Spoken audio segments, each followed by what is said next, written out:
11 की जनगणना देखेंगे जो कि बहुत ही महत्वपूर्ण है। तो यहाँ से भी आप लोगों को 1 या 2 प्रश्न यहाँ से आप लोगों को देखने को मिलेंगे। तो देखें, तो जनगणना तो किसी निश्चित क्षेत्र में निवास करने वाले मानवों की कुल संख्या को क्या कहते हैं? जनसंख्या कहते हैं। इस जनसंख्या की एक निश्चित समय अंतराल में आधिकारिक गणना जनगणना कहलाती है। तो जो क्या होती है, एक निश्चित समय अंतराल में इसकी गणना होती है, उसी को जनगणना कहते हैं।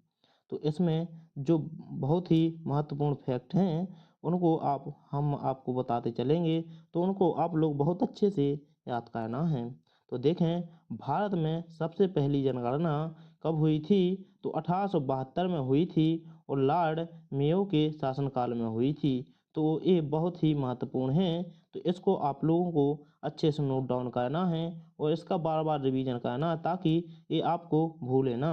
तो देखें, नेक्स्ट फैक्ट, तो इस पहली संपूर्ण जनगणना लॉर्ड रिपन के शासनकाल में वर्ष 1881 में संपन्न हुई थी। तो ये बहुत ही महत्वपूर्ण है। ये भी इम्पोर्टेंट फैक्ट है कि जो संपूर्ण जनगणना हुई थी, तो यह लॉर्ड रिपन के शासनकाल में वर्ष 1881 में संपन्न हुई थी, जिसके पश्चात प्रत्येक 10 वर्ष पर जनगणना की जा रही है। तो क्या हो रही है, जो 10 वर्ष पर क्या होगी, जनगणना होगी। फिर नेक्स्ट देखते हैं, तो वर्ष 2011 में भारत की कौन सी जनगणना थी? तो 15वीं जनगणना संपन्न हुई थी। तो इसको भी आप लोगों को याद रखना है, क्योंकि अभी जो 21 में होनी थी वो अभी तक नहीं हुई है। इस पर विचार किए जा रहे हैं, तो जब इसका अपडेट आएगा तो वो भी आप लोगों को बताया जाएगा। फिर देखें, 2011 की जनगणना के अनुसार भारत की जनसंख्या 121 करोड़ है, जो कि विश्व की कुल जनसंख्या का 17.5% है। तो जो क्या है, 2011 की जनगणना के अनुसार भारत की जो जनसंख्या है वो कितनी है? तो 121 करोड़ है, जो कि पूरे विश्व की कितनी है? तो 17.5 है। तो ये भी आप लोगों को याद रखना है। भारत में जननांकीय इतिहास में वर्ष 1921 को महान विभाजक वर्ष माना जाता है। तो महान 1921 को क्या माना गया है? तो महान विभाजक वर्ष माना गया है। वर्ष 1951 को लघु विभाजक वर्ष कहा जाता है। तो लघु विभाजक वर्ष कब कहा जाता है? तो 1951 को कहा जाता है। और 11 जुलाई को विश्व जनसंख्या दिवस मनाया जाता है। तो ये आप लोगों को बहुत अच्छे से याद होना चाहिए कि जो विश्व जनसंख्या दिवस मनाया जाता है, तो ये कब मनाया जाता है? तो 11 जुलाई को मनाया जाता है। ये बहुत ही महत्वपूर्ण है, इसको भी आप लोगों को अच्छे से याद करना है। जनसंख्या के अध्ययन को क्या कहा जाता है? डेमोग्राफी कहा जाता है। तो इसको भी आप लोग बहुत अच्छे से याद करेंगे। फिर देखते हैं नेक्स्ट देखें, तो ये रहा कि आज़ादी के बाद वर्ष 1951 में पहली जनगणना हुई थी। तो जब देश क्या हुआ था, आज़ाद हुआ था, तो इसके बाद क्या हुई थी, 1951 में क्या हुई थी, पहली जनगणना हुई थी। बस ये भी आप लोगों को याद रखना है। फिर देखें नेक्स्ट, तो वर्ष 1931 में पहली जातीय आधारित जनगणना हुई थी। तो ये पूछा जाता है कि पहली जातीय आधारित जनगणना कब हुई थी? तो 1931 में हुई थी। जन्म दर और मृत्यु दर का अंतर बढ़ना क्या कहलाता है? जनसंख्या विस्फोट कहलाता है।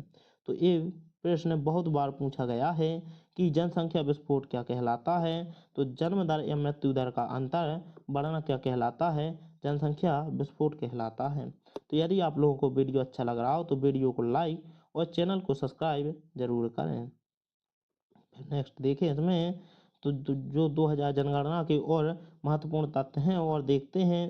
तो जनसंख्या की दृष्टि से सबसे बड़ा राज्य कौन सा है? तो जो जनसंख्या की दृष्टि से सबसे बड़ा राज्य उत्तर प्रदेश है। और जनसंख्या की जो सबसे कम छोटा राज्य, जिसमें जनसंख्या सबसे कम है, वह छोटा राज्य कौन सा है? तो सिक्किम सबसे छोटा राज्य है, जिसमें सबसे कम जनसंख्या है। फिर नेक्स्ट देखें, तो ऋणात्मक 10 की वृद्धि वाला राज्य नागालैंड बना है। और फिर देखें, 2011 की जनगणना के अनुसार भारत का लिंगानुपात 943 है, जबकि शिशु लिंगानुपात कितना है तो 0 से 6 वर्ष के बच्चों का 919 है। फिर नेक्स्ट देखें, जनगणना 2011 के अनुसार भारत की कुल जनसंख्या में नगरीय जनसंख्या का 31.2% है, वहीं ग्रामीण जनसंख्या 68.8% है। तो इसको भी आप लोगों को याद रखना है। फिर नेक्स्ट देखते हैं, तो जनसंख्या की दृष्टि से शीर्ष राज्य उत्तर प्रदेश, महाराष्ट्र, बिहार, पश्चिम बंगाल। तो कौन कौन से चीज़ पर हैं तो ये भी आप लोगों को याद रखना है। तो जो सबसे बड़ा राज्य क्या है जनसंख्या की वृद्धि में या जनसंख्या में, तो इसका सही आंसर क्या होगा, उत्तर प्रदेश, जो कि अपन पहले देख चुके हैं। तो इसको आप लोगों को बहुत अच्छे से याद रखना है। फिर महाराष्ट्र, उसके बाद बिहार और फिर पश्चिम बंगाल। फिर देखते हैं न्यूनतम जनसंख्या वाले राज्य कौन कौन से हैं। तो सिक्किम, मिजोरम, अरुणाचल प्रदेश और गोवा। तो इसमें आप लोगों को सिक्किम रखना है, जो कि न्यूनतम जनसंख्या वाले राज्य हैं। फिर देखते हैं 2011 की जनगणना के अनुसार पुरुष साक्षरता कितनी है। तो पुरुष साक्षरता 82.14% है, वहीं महिला साक्षरता कितनी है तो 65.46% है। तो ये भी आप लोगों को अच्छे से याद रखना है। फिर भारत की कुल जनसंख्या में अनुसूचित जनजाति कितनी है तो 8.6% है। फिर नेक्स्ट देखते हैं, तो 2011 की जनगणना के अनुसार सर्वाधिक जनघनत्व वाले राज्य कौन कौन से हैं। तो बिहार, पश्चिम बंगाल, केरल, उत्तर प्रदेश, ये क्या हैं। तो 2011 की जनगणना के अनुसार सर्वाधिक घनत्व यानी सर्वाधिक जहाँ व्यक्ति रहते हैं वह कौन कौन से हैं। तो बिहार, पश्चिम बंगाल और केरल, उत्तर प्रदेश हैं। फिर देखते हैं, तो 2011 की जनगणना के अनुसार न्यूनतम घनत्व वाले राज्य कौन कौन से हैं। तो अरुणाचल प्रदेश, मिजोरम, सिक्किम और मणिपुर हैं। फिर देखते हैं 2011 की जनगणना के अनुसार सर्वाधिक लिंगानुपात वाले राज्य कौन कौन से हैं। तो केरल, तमिलनाडु, आंध्र प्रदेश और मणिपुर हैं। 2011 की जनगणना के अनुसार न्यूनतम लिंगानुपात वाले राज्य हरियाणा, जम्मू कश्मीर, सिक्किम और पंजाब हैं। फिर देखते हैं नेक्स्ट, तो सर्वाधिक शिशु लिंगानुपात वाले राज्य अरुणाचल प्रदेश, मिजोरम, मेघालय और छत्तीसगढ़ हैं। फिर न्यूनतम देखें, तो न्यूनतम शिशु लिंगानुपात वाले राज्य हरियाणा, पंजाब, जम्मू कश्मीर और राजस्थान हैं। फिर देखते हैं सर्वाधिक दशकीय वृद्धि वाले राज्य कौन कौन से हैं। तो जो क्या है 10 साल में क्या हुए हैं सबसे ज़्यादा राज्य में जनसंख्या में वृद्धि हुई है। तो देखें मेघालय, अरुणाचल प्रदेश, बिहार और जम्मू कश्मीर। फिर देखते हैं न्यूनतम दशकीय वृद्धि दर वाले राज्य, तो नागालैंड, केरल, गोवा और आंध्र प्रदेश हैं। तो ये भी आप लोगों को बहुत अच्छे से याद रखने हैं। फिर नेक्स्ट देखते हैं सर्वाधिक पुरुष साक्षरता वाले राज्य केरल, मिजोरम, गोवा, त्रिपुरा। तो जो सर्वाधिक पुरुष जो साक्षर वाले राज्य कौन कौन से हैं। तो पहले नंबर पर केरल, दूसरे पर मिजोरम, गोवा और फिर त्रिपुरा है। फिर न्यूनतम पुरुष साक्षरता वाले राज्य कौन कौन से हैं। तो बिहार, अरुणाचल प्रदेश, आंध्र प्रदेश और मेघालय, ये क्या हैं तो न्यूनतम पुरुष साक्षरता वाले राज्य हैं। फिर देखें सर्वाधिक महिला साक्षरता वाले राज्य कौन से हैं। तो केरल, मिजोरम, गोवा और त्रिपुरा। फिर न्यूनतम साक्षरता वाले राज्य कौन से हैं। तो देखें बिहार, राजस्थान, झारखंड, जम्मू और कश्मीर। तो ये क्या हैं तो ये न्यूनतम साक्षरता वाले राज्य हैं। तो इसमें से आप लोगों को एक कॉमन देखते होंगे कि जहाँ पर सर्वाधिक पुरुष साक्षरता वाले राज्य हैं वहीं पर महिला भी क्या हैं सर्वाधिक साक्षरता वाला राज्य। और यहाँ पर देखें तो यहाँ पर क्या है तो न्यूनतम पुरुष साक्षरता वाले राज्य कौन सा है। तो बिहार, वहीं पर क्या है तो वहीं पर न्यूनतम महिला साक्षरता वाले राज्य भी वही हैं। फिर देखते हैं,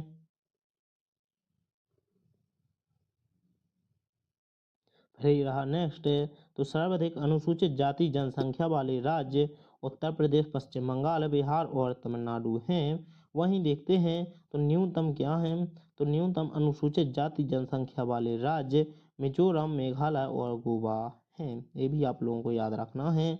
तो इनके सर्वाधिक वाले आप लोगों को याद रखना है, सर्वाधिक और न्यूनतम बकाया आप लोगों को एक भी याद नहीं रखने हैं। फिर देखते हैं सर्वाधिक शहरी जनसंख्या वाले राज्य कौन कौन से हैं। तो गोवा, मिजोरम, तमिलनाडु और केरल। तो ये आप लोगों को क्या करना है, याद कर लेना है गोवा कि जहाँ पर क्या है सर्वाधिक जनसंख्या वाले राज्य शहरी, यहाँ पर क्या है जनसंख्या है। फिर यहाँ पर न्यूनतम शहरी जनसंख्या प्रतिशत वाले राज्य कौन कौन से हैं। तो आप लोगों को हिमाचल प्रदेश याद रख लेना है। फिर देखें नेक्स्ट, तो देखें सर्वाधिक अनुसूचित जनजाति वाला राज्य उत्तर प्रदेश है, जहाँ पर क्या है अनुसूचित जनजाति। मिजोरम राज्य में अनुसूचित जनजाति का सर्वाधिक प्रतिशत है, वहीं उत्तर प्रदेश में न्यूनतम प्रतिशत है। फिर देखते हैं भारत में 2011 की जनगणना के अनुसार कुल अनुसूचित जनजाति का प्रतिशत कितना है, 16.6% है। ये भी आप लोगों को याद रखना है। वहीं पंजाब में अनुसूचित जाति का प्रतिशत सर्वाधिक है, वहीं कहाँ पर है मिजोरम सर्वाधिक प्रतिशत है, वहीं मिजोरम में न्यूनतम प्रतिशत है। तो पंजाब में क्या है सर्वाधिक प्रतिशत है और वहीं मिजोरम में क्या है न्यूनतम प्रतिशत है। इसको और देखते हैं तो भारत का जनघनत्व 382 वर्ग व्यक्ति प्रति वर्ग किलोमीटर है। तो ये भी आप लोगों को रखना है याद है कि भारत का जो जनघनत्व है यह कितना है, तो 382 व्यक्ति प्रति वर्ग किलोमीटर है। वहीं भारत की साक्षरता दर कितनी है, तो 74.404% है यहाँ की क्या है साक्षरता दर है। तो इसको भी याद रखना है। और सबसे कम अशोधित जन्म दर केरल राज्य में है। भारत की 15वीं जनगणना 1 मई 2010 को आरंभ हुई थी। तो जो क्या थी, जो 2011 की जनगणना हुई थी, तो ये कब लागू हुई थी, तो 1 मई 2010 को ये आरंभ हो चुकी थी। और ये केवीं जनगणना थी, तो 15वीं जनगणना थी। ये भी आप लोगों को बहुत अच्छे से याद रखना है, क्योंकि ये प्रश्न आप लोगों को देखने को मिलेगा। 1951 से 1961 की अवधि को आगे की ओर एक बड़ी उच्च छलांग कहा जाता है, क्योंकि ये क्या है 10 साल में जनगणना होती थी, इसीलिए कहा गया था कि ये एक बड़ी छलांग है। फिर देखते हैं